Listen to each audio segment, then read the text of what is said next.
കഴിഞ്ഞ ദിവസം മലപ്പുറത്ത് നിലമ്പൂരിൽ ഞാൻ നടത്തിയ ചില പ്രസംഗത്തെ സംബന്ധിച്ചിടത്തോളം അതിന്റെ ചില ഭാഗങ്ങൾ അടർത്തിയെടുത്ത് ഞാൻ വലിയ മുസ്ലിം വർഗീയവാദിയാണെന്ന് സമർത്ഥിക്കുവാൻ ചില മാധ്യമങ്ങളും അതിൽ പറഞ്ഞതും പറയാത്തതുമായ ചില എരിവും പുളിയും ഒക്കെ ചേർത്ത് അവിടെ സമർത്ഥമായി ചാനലിലെല്ലാം ചർച്ചകൾ വന്നു. ഞാൻ കേട്ടു. നിങ്ങളതിന്റെ സത്യാവസ്ഥ ഒന്ന് വിശദമായി മനസ്സിലാക്കണം. മലപ്പുറം ജില്ലയാണ്.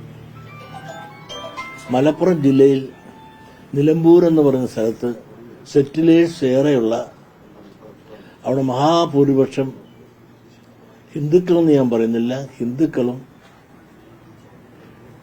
മുസ്ലിം തമ്മിൽ നോക്കിയാൽ ഏതാണ്ട് സമാസമം ഉള്ളൊരു പ്രദേശമാണ് നിലമ്പൂര് നിയോജകമണ്ഡലം. ആ ക്രിസ്ത്യാനികളോട് ചേർന്നാൽ, ഹിന്ദുക്കളും ക്രിസ്ത്യാനിയും കൂടി ചേർന്നാൽ ഇപ്പോഴാണ് ഭൂരിപക്ഷം. എന്തും ആട്ടെ, ഞാൻ അവിടെ ചെന്നു. അവിടെ വിദ്യാഭ്യാസപരമായി വളരെ പിന്നി നിൽക്കുന്ന ഒരു പ്രദേശം. ആ പ്രദേശത്ത് ഈഴവ സമുദായത്തിന് ആ ജില്ലയിൽ ഒരു വിദ്യാഭ്യാസ സ്ഥാപനവും ഇല്ല എന്ന് പറയുമ്പോൾ, ഞാൻ ഈ SNDP യോഗ ജനറൽ സെക്രട്ടറി എന്ന കസേരയിലിരിക്കുന്ന എന്റെ സമുദായത്തിന്റെ വികാരവും വിചാരവും പ്രയാസവും ദുഃഖവും നിങ്ങളൊന്ന് മനസ്സിലാക്കണം. ഈ ദുഃഖം പറയാൻ തുടങ്ങി എത്ര നാളായി. പിന്നോക്ക സമുദായ മുന്നണി എന്ന് പറഞ്ഞുകൊണ്ട്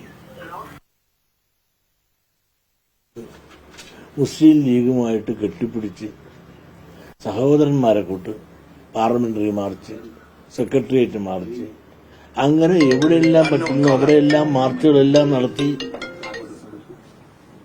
ഞങ്ങളെല്ലാം വളരെ സൗഹാർദ്ദത്തോടു കൂടി മുമ്പോട്ട് പോയിക്കൊണ്ടിരിക്കുകയായിരുന്നു. അന്ന് എന്താ ചെയ്തത്? നമ്മൾ ഭരണത്തിൽ വന്നാൽ പിന്നോക്ക സമുദായ മുന്നണി, സംവരണ സമുദായ മുന്നണി, നമ്മളെല്ലാം ഭരണത്തിൽ വന്നാൽ, അന്ന് ഇവരെയും ഉൾപ്പെടെയുള്ളവരാണ്, വന്നു കഴിഞ്ഞാൽ നമുക്കുള്ള കുറവുകൾ പരിഹരിച്ച് തന്നിരിക്കുന്നവരെല്ലാം ഒച്ചത്തിൽ പറഞ്ഞാണ്. അതിനു വേണ്ടിയിട്ട് എത്രയോ ലക്ഷം രൂപ എന്നെ കൊണ്ട് മുടക്കിച്ചു ഈ സമ്മേളനങ്ങളെല്ലാം. ഇതെല്ലാം കഴിഞ്ഞു ഭരണത്തിൽ വന്നു. എന്നിട്ട് ഞാനിവിടെ എല്ലാം പുറകണം. എന്തിന് ഭരണം ഇറങ്ങിപ്പോകുന്ന സമയമുണ്ടായിരുന്നല്ലോ കഴിഞ്ഞ പ്രാവശ്യം UDF. എന്നിട്ട് പോലും മലപ്പുറത്ത് ഞങ്ങൾക്ക് ഒരു അൺഎയ്ഡഡ് കോളേജുണ്ട്, അതെങ്കിലും എയ്ഡഡ് ആക്കിട്ടാ തന്നില്ല. നിങ്ങളൊന്ന് ആലോചിച്ച് നോക്ക്.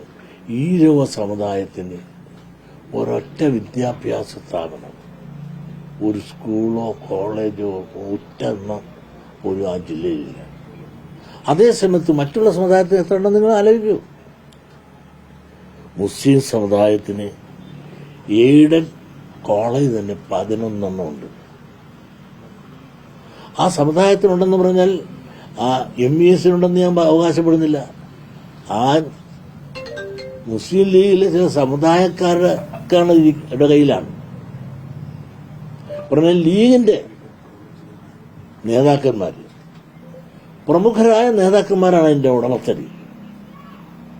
അതിന് സാധാരണക്കാർക്കോ മുസ്ലിമിനെ പ്രതിനിധീകരിക്കുന്ന വിദ്യാഭ്യാസ ഏജൻസിയായ MESനും അല്ല, അവർക്കൊന്നോ രണ്ടേ ഉള്ളൂ. ബാക്കിയെല്ലാം തന്നെ മുസ്ലിം ലീഗിലെ പ്രമുഖന്മാരായ സമ്പന്നന്മാർക്കാണ് വിദ്യാഭ്യാസ സ്ഥാപനങ്ങൾ. അതോടൊപ്പം മറ്റൊന്ന് ആലോചിക്കണം. ഒരു എയ്ഡഡ് കോളേജ് തുടങ്ങണമെങ്കിൽ 5 ഏക്കർ വേണം. ആ 5 ഏക്കർ സമ്പാദിച്ചുകൊണ്ടാണ് അവർ 11 ഏക്കർ എയ്ഡഡ് കോളേജ് ഉണ്ട്. എങ്കിൽ അറബിക് കോളേജ് ഉണ്ട് 6 ഈ അറബിക് കോളേജ് എന്ന് കേൾക്കുമ്പോൾ നിങ്ങൾക്ക് തോന്നുന്നു അറബി പഠിപ്പിക്കാനല്ല. അറബി അല്ല അവിടെ പഠിപ്പിക്കുന്നത്, അറബി ണ്ട്. അത് എയ്ഡഡാണ്. അതിന് 2.5 ഏക്കർ മതി. 2.5 ഏക്കർ സ്ഥലം ഉണ്ടെങ്കിൽ അറബിക് കോളേജായി. അറബിക് കോളേജ് എന്ന് പറഞ്ഞ് തുടങ്ങിക്കഴിഞ്ഞാൽ UGCയുടെ സാലറിയോടുകൂടി അവിടെ അധ്യാപകരെ നിയമിച്ച് സർക്കാരിന് ശമ്പളം കൊടുക്കുകയാണ്. ഇപ്പൊ ഫലത്തിൽ എത്രയായി? 11, 6, 17 എയ്ഡഡ് കോളേജുകൾ അവർക്ക് അവിടെയുണ്ട്. അറബിക് കോളേജിലും കോമേഴ്സിലും ഒക്കെ ഉണ്ട്. ഒരു തർക്കമില്ല. അതിനുള്ള നിയമവും ചട്ടവും സ്വാധീനവും രാഷ്ട്രീയത്തിൽ അവർ നേടിയെടുത്തവരുണ്ടാക്കി, നല്ലത് തന്നെ.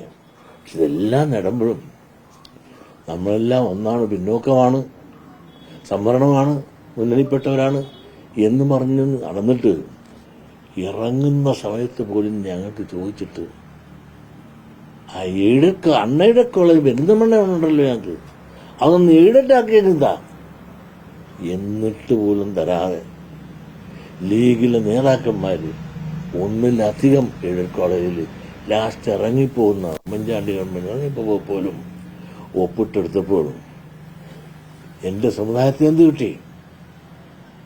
ഞാനൊരു മുസ്ലിം വിരോധിയല്ല. ഞാനൊരു മുസ്ലിം വിരോധിയാക്കി ആടിനെ പട്ടിയാക്കി പട്ടിയെ പേപ്പട്ടിയാക്കാനാണ് ലീഗിലെ ചില നേതാക്കന്മാരുടെ ശ്രമം.